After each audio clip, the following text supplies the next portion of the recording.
You found us. Today's case is about Missouri cannibals. More like Missouri rumors. But a woman is still missing at the heart of everything, and her kidnappers are currently sitting in jail. It's a weird one, so if you like twists, you should stick around for Cassidy Rainwater's case.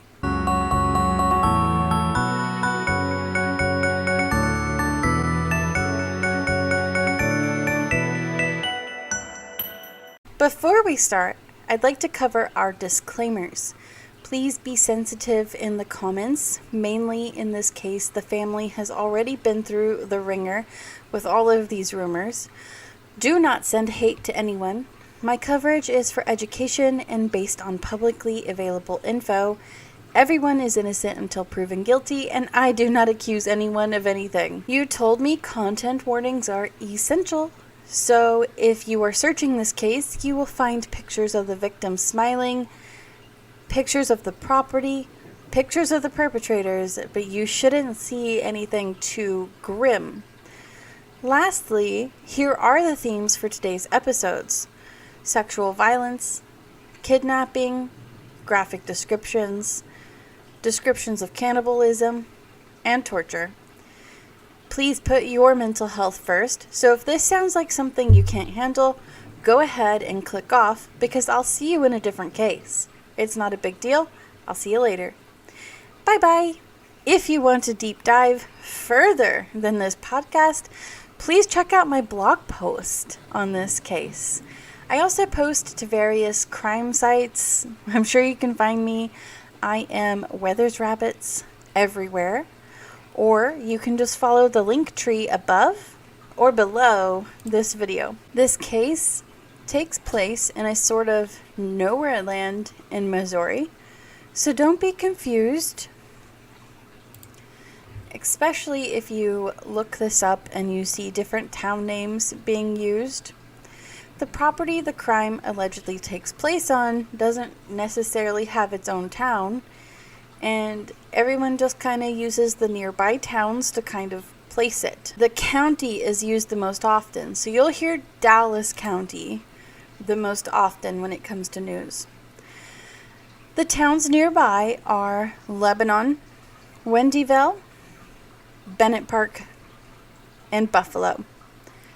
If you'd like a quick rundown of these areas, let me oblige. Lebanon is known for its high crime rate, with some poverty and weird things happening there.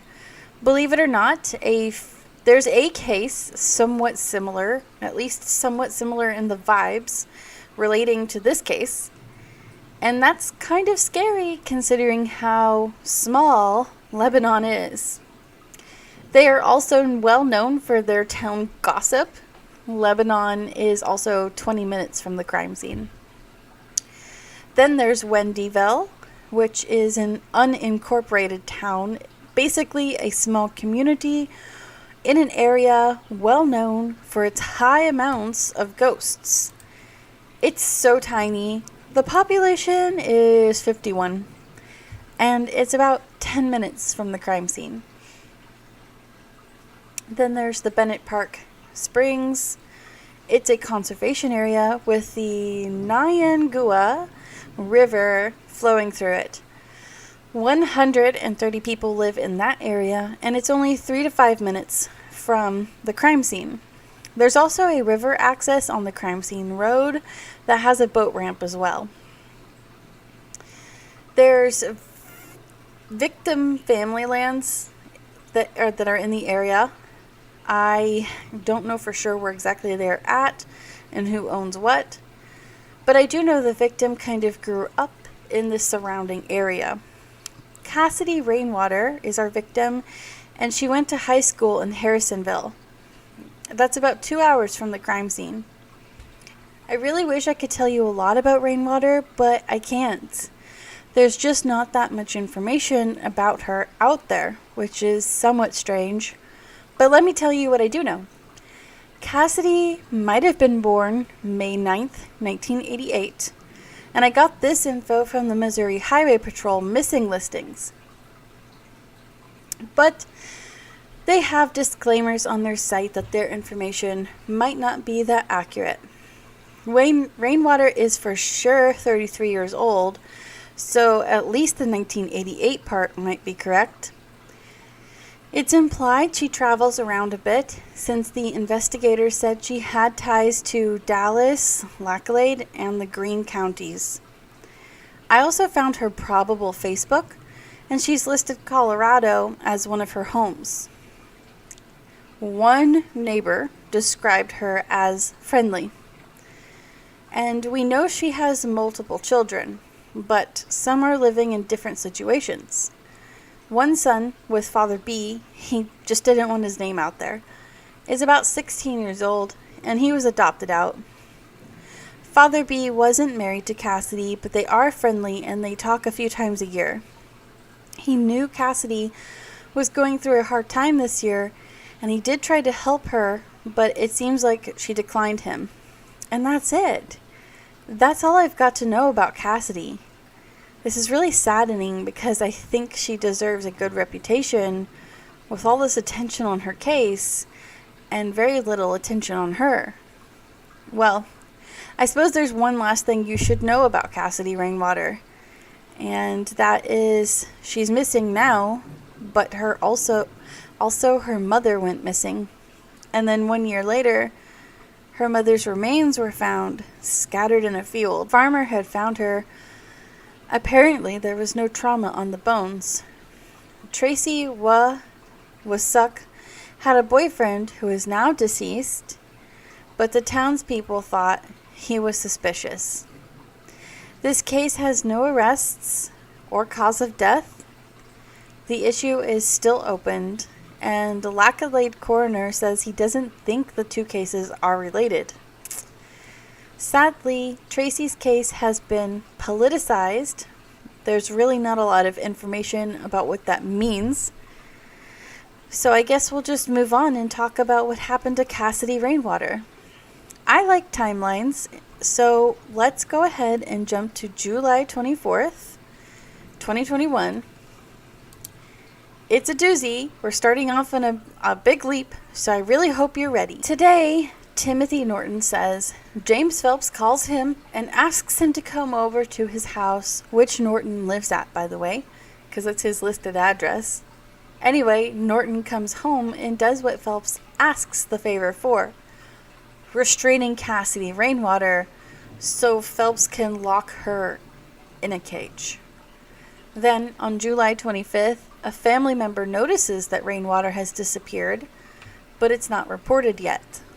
Phelps tells the investigators that this is the day he saw Cassidy Rainwater last, and that she leaves his house in the middle of the night to get in a car at the end of a driveway.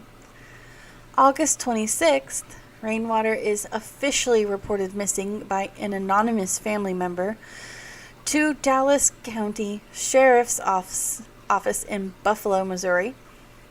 September 1st, after posting on their Facebook, the sheriff's office goes to interview Phelps. No info on what prompted this first interview, by the way. Phelps is interviewed at his home by Sergeant R.S., and Phelps tells him Cassidy had been gone 1 month at this point. She had lived with him so he could help her get back on her feet. And then Phelps shows Sergeant R.S. around the property. He shows him the loft she allegedly stayed in. Sergeant R.S. says he finds no personal items of Rainwater's. Phelps tells Sergeant R.S. about Cassidy leaving and that she talked about going back to Colorado. Sergeant R.S. concluded Phelps was the last person to see Cassidy. So then we have a gap of time and we get to September 16th. And this is where things go down. The FBI in Kansas City gets a photo from an anonymous person who says they thought it was of CR. The FBI then forwards that info over to the Dallas County Sheriff's directly to Sergeant R.S., who recognizes Cassidy. My pardons. The sheriff's office goes straight to James Phelps, checks his phone, finds 7 photos of Cassidy Rainwater on it, partially nude in a cage, and they promptly arrest him. Then they search the property. They've removed several items for investigation. Sergeant R.S. said when the phone was seized, Cassidy had not been located. Then they kept the scene under custody with a deputy there 24/7 for 7 days. The sheriff said they intended to protect the investigation so they could increase a prosecution at the trial. They worked with the Greene County Sheriff, and their crime scene unit, their workforce, and the FBI for assistance, but Dallas County Sheriff's Office is the lead investigator. They said it was difficult for Rainwater's friends and family and lets everyone know Phelps is now being held without bond. They ask for privacy on behalf of the family. The charges are a Class B felony, kidnapping, but they say they hope to add more charges soon, and then they also give us a very cryptic quote, "Due to the extreme nature of the crime and the continuation of the investigation, additional details cannot be released at this time. There is no immediate danger to the public." Unquote. This day they learn through Phelps about Timothy Norton, the man who helped restrain Rainwater.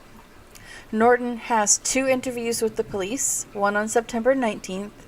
He tells them some basic information, and he also tells them some inaccurate information. He tells them he's a truck driver and that he lives in his truck most of the time. Then on September 20th, he admits his part in the crimes, and, quote, Norton said, after arriving at the Phelps house, he did physically confine Rainwater by holding her down for a substantial period of time. I don't know if you heard the cat puking in the background, but that was perfect timing for this quote. On September 21st, Norton is arrested and is held without bail with the exact charges as Phelps has. Then on September 23rd, the crime scene at 386 Moon Valley Drive, Lebanon, Missouri, was released, and the 24/7 property protection was removed. They give the property back to the original owners since Phelps was renting. Or squatting, I'm not really sure. Most people say renting. October 1st, online rumors have started to explode about the whole case, and they're mounting bigger and bigger, and it's usually about cannibalism. There's also DNA being sent in for testing on this day, and what they're testing for and on what, they haven't really revealed. The sheriff says 30 to 90 days for results. You should remember that. Again, the sheriff says he's trying to protect the integrity of the case, and they don't want to taint the jurors before the trial. October 4th, things get weirder. 386 Moon Valley Drive is burnt to the ground 1 day before both men go to court. Multiple fire crews show up around 9 p.m., but they have to stop work around 1 a.m. and call in the freaking bomb squad because they found a tripwire with a bomb. The bomb squad arrives and they detonate a device that is near the fires. The sheriff said he didn't think the house had been booby-trapped because they had searched everything before they released the house. October 5th, court happens anyway. It's a fast court date, less than 5 minutes or so. Both men have their preliminaries set for November 5th. Preliminary hearings are for proving probable cause, and this also decides if a case goes to trial. JB, the prosecutor, asked for 45 days until the preliminary due date, due to the number of witnesses that he needed. Quote, we have quite a number of witnesses across several agencies and family members we are going to need to notify, B said. I want to make sure we get everyone here the first time. The defense objected, bringing up the Supreme Court only allows 30 days. JB agrees and said he'll just file for a motion if he needed more time. October 7th, now, the Dallas County Sheriff's Office. So, And we take a small break to roll back a little bit. So when JB says that about needing more witnesses, that just makes more and more rumors explode. Because then people are like, see, there's tons and tons of bodies. There's tons and tons of families. So the rumors are just, they're going through the roof at this point. And that really seems to bring the Dallas County Sheriff's Office to an epic head, because he goes on a rant about the rumors on his, on their official Facebook. It's intense. It's a big rant. I suggest you just look it up and read it. But I'll give you a small quote of the large post. Quote, "While I understand the impatience and curiosity of the people, I'm going to provide you with a piece of advice. It is not a good idea to listen to a crime reporter blog or TikTok videos that is sitting in their apartment or their mommy and daddy's basement, eating great value cheese puffs and drinking box wine with grand intentions of being a social media superstar. If you are hanging on every word, this type of crap, believing it to be fact, you are living in a fantasy world."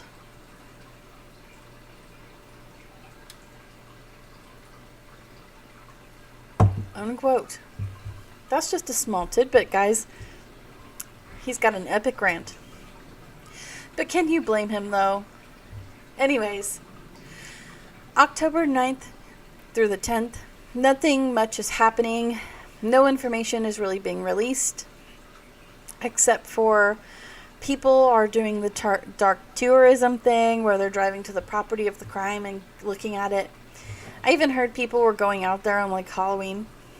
Anyways, some information is released about an offender that used the address for the scene of the crime back in like 2015. But if you look up a newer record, it shows that he's like somewhere else now. So people are really focused on this third guy.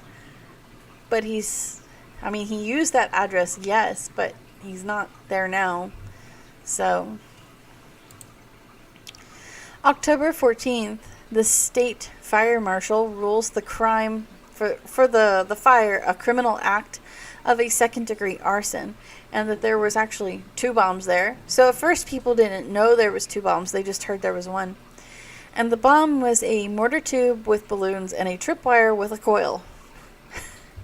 From here, the story wraps up a little bit, with Phelps and Norton awaiting their court hearings. You can see a little bit of chess play unfolding right now within the system. We know the officials are hopeful to get a slam dunk on this trial case. They've basically said so. We also know the prosecutor wanted more than 30 days for the preliminaries. Interestingly, they're getting what they want in a roundabout way.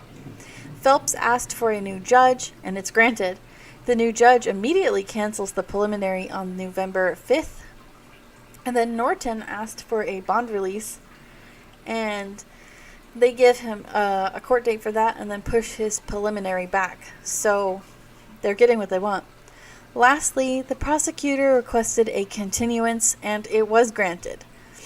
They're waiting on something to make this a slam dunk. Maybe it's the DNA results. But what do I know? Anyways, I do have some footnotes if you want to hear them. But then I want to tackle the biggest problem of this case, and that is the massive rumors surrounding this case and where they come from.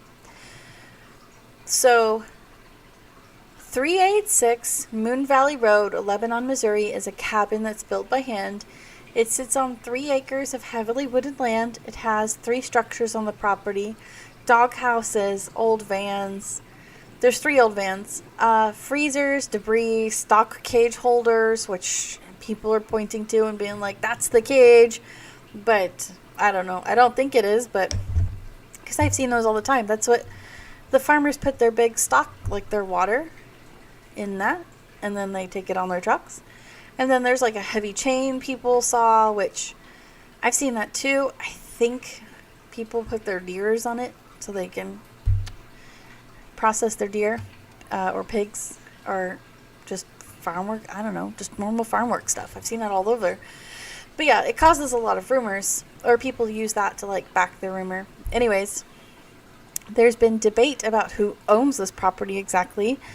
There isn't much I can tell you about Phelps either, or Norton. Phelps is an online ordained minister, which is really creepy, and that's pretty much how people describe the two. Just creepy. Norton was a trucker. So yeah, that's it. That's all I can tell you really about these people. So we're going to tackle the next part of the case. Content warning for graphic language. We're going to talk about the cannibal rumors and the origins. There are a lot of stories on this case, but I'm going to condense and just hit the highlights for the podcast. Again, if you want a deep dive, go check out my blog. Links are in my link tree, either above by the banner or below in the, description. So I'll start out this section with a quote from the sheriff. It's nothing about box wine and cheese puffs. It's pretty profound, actually. Quote, "It makes it hard to do your job with all these false rumors going around and all of this speculation. When you try to talk to someone, that's all they want to talk about. Well, I heard this and I heard that. We can't go off hearsay. We've chased a lot of rabbits down rabbit holes that end up nowhere because of that. You've spent a lot of man hours and time chasing a rumor that somebody just made up or thought they heard. There are a ton of cannibalism rumors, and now there are a ton of spin-off versions of that. I hunted down the start of these rumors, and it all comes from an online blogger, The Crime Scene, written by KB. KB, whose blog focuses on crime in the southwest Missouri area, last reported in 2015 before posting about Rainwater this year. KB's blog has a few accolades, and she does have a natural talent for writing. Lastly, KB is upfront that some of her information could be based on rumors.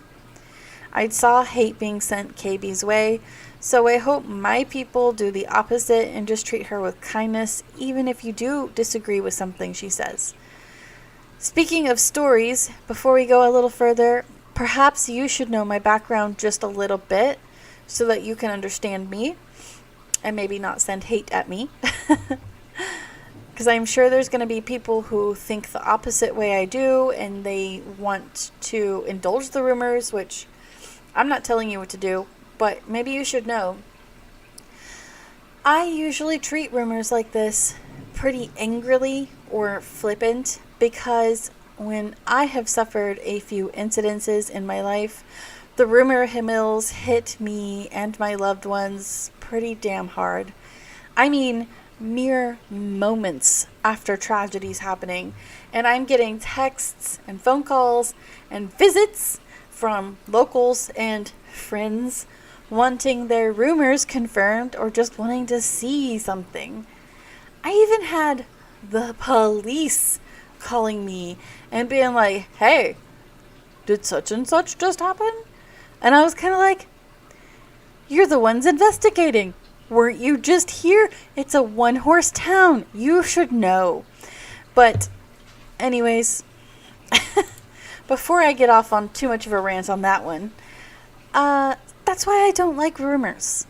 So if you bring me a rumor to investigate, please just ignore my attitude about it, or at least be understanding of my attitude. I try to stay neutral, but I'm sure my opinion bleeds through. But at least now you know why I am the way I am about this topic. So let's just jump into this section. This blogger has several sources who wished to remain anonymous, but it is possible to kind of sort out where some of these sources come from. The first source, allegedly close to the investigations, probably comes from Reddit. On Facebook, KB puts out a post looking for tips and conversations about rainwater. They post some messages they've been sent via Reddit with the names blurred. You can find this convo on the hashtag Cassidy Rainwater tag on Facebook so you can read it yourself. Or you can see like a screenshot of this on my blog. If you read her blog post and you read a lot of the comments under the Facebook post, you can kind of start making connections between the comments and those anonymous sources on her blog. I'm not saying that's where those come from. I'm just saying it's an interesting coincidence. You can take it how you will. So anyway, this first source who's close to the investigations tells KB that they were there that day investigating at Phelps' house. During the first interview with Phelps, they said, "Phelps is acting weird." Then the source said they walked towards the back of the property and they saw meat hooks in the bathroom window. And, sorry, my prompter is messing up. This is what prompted the search warrant, apparently. The following morning, they kick in the door and they find Phelps allegedly eating a sandwich of human remains, because, of course. Then, of course, Phelps laughs, ha, ha, ha, and tells the investigators he has served human ribs to unsuspecting neighborhood. I told you I felt this way about rumors, guys. Okay, so he's feeding ribs to the neighbors, apparently, a few days prior. Then they search and they find vacuum-sealed body parts with labels in the freezer. And then they're speculating that Norton's helping transport victims across state lines. Let's talk about this. According to fact, law enforcement, and news sources who are using court documents, Phelps had his first interview with the Dallas County Sheriff's Department Sergeant R.S. at Phelps' home on August 26th or September 1st. R.S. sees his property and the loft inside the cabin on that day. Then, on September 16th, there's a gap of time. When the FBI forwards that information to R.S., they arrest Phelps. They take his phone, they search his property. R.S. makes a statement that Cassidy hasn't been located at the time the phone is seized. So if you're following the facts, the above rumor is very much dispelled. There's other major rumors associated to this blog. And that's like about the multiple the vans and the multiple bodies found at the property. The Dallas, they said there was like 18 sets of bodies. The Dallas County Sheriff directly dispels that particular myth, and he says that's nuts. There's no 18 sets of bodies. The vans were brought up because one looks eerily similar to a certain unsolved case. However, all of these vans were left behind on the property after the scene had been released to the original owners. So you can take that how you will too, but I think that means it's untrue.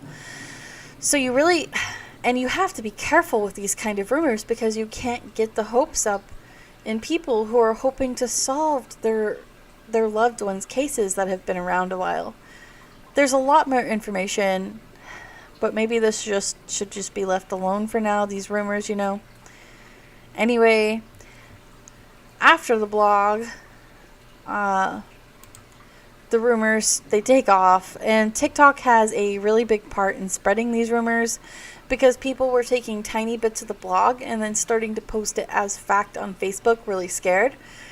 And then more spin-off rumors started coming off of those rumors, and more fear just arose around the situation.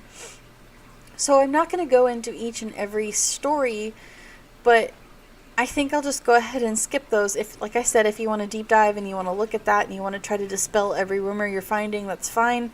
But I think we've dispelled the main rumor, so you guys can move on in peace. I'm sure there's something big happening with this case. I just don't think it's going down the way people are saying it is.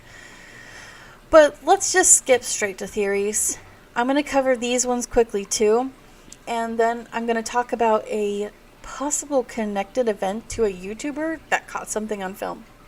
So, Norton was a truck driver, opening up the possibility that whatever crime took place could be happening across state lines is a theory. I think that's a pretty fair assumption. The serial killer theory is the idea that the two have been killing women for a while now. That one you have to be careful with. Like I said, you don't want to get anybody's hopes up. I know that's weird to say, but it's true. These families, they want closure, you know. So the mother connection, some people think that these two cases are connected. And then there's the human trafficking theory, which comes up a lot. And in my opinion, kind of makes sense. And then there's the more than two killers theory, supported by the house being burnt down by criminal arson, whilst the two of them were still in jail. And that's the theories. So if you guys feel like that was kind of meager in the theory department, go ahead and add your own below. Not rumors, please, for goodness sakes, no. Just theories, please, in the comments. And tell me what you think. So let's talk about the possibly connected cases. So you already know how I feel about trying to connect old cases to this one. It's just, listen, this case is in a unique situation just because it's kind of newish. I know in my old cases, I've, like, from the 80s, I've been like, okay, you know, this kind of matches up to this serial killer MO, but those cases are extremely old and time is of the essence, so that's different than this one. This one, they're already investigating. They're going to trial for something. We don't need to be getting people's hopes up just yet until we get more info. That's my opinion. Maybe you feel differently, and that's okay. But I'm going to get back on track because I'm going to just rant about this if you let me. So, I don't want to go into too much detail on this person's YouTube, but I will cover the very basics and then you guys can tell me your opinion on it. But the YouTube channel is going to be in the links below. This YouTube has property near Moon Valley that is by the river. The river has a lot of campers and floaters. They're usually partying. Things usually get out of hand.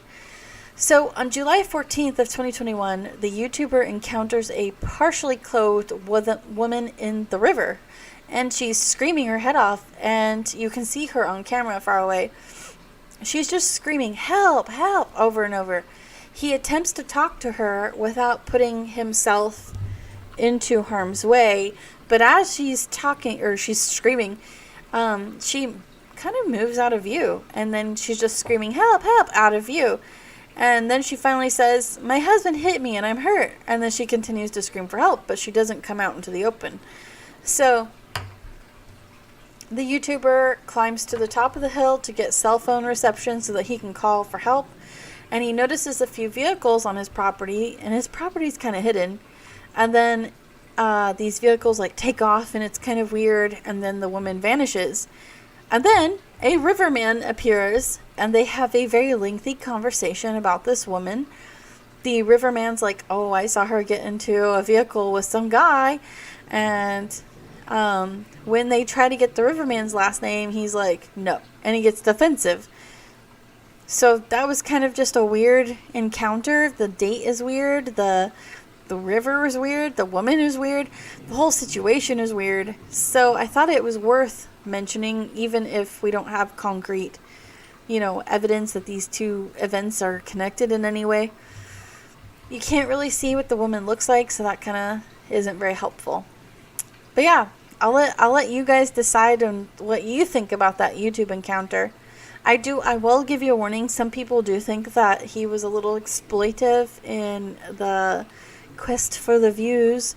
I think he's just a regular YouTuber. I don't think he intended to be like exploiting a woman for views, but I don't know. You guys tell me. So yeah, this case has just polarized the community, really. The arrest of Phelps just puts people on edge.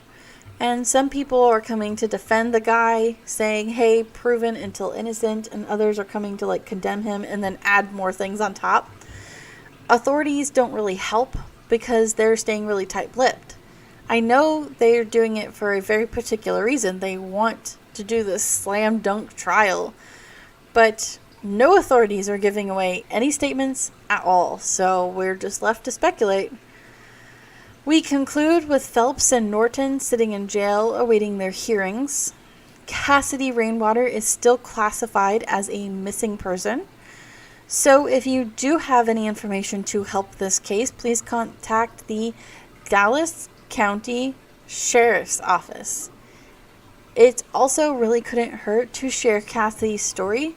So if you have a moment and you want to support me and these cases, please give this content a share, a like, comment below. It's going to help feed the algorithm gods.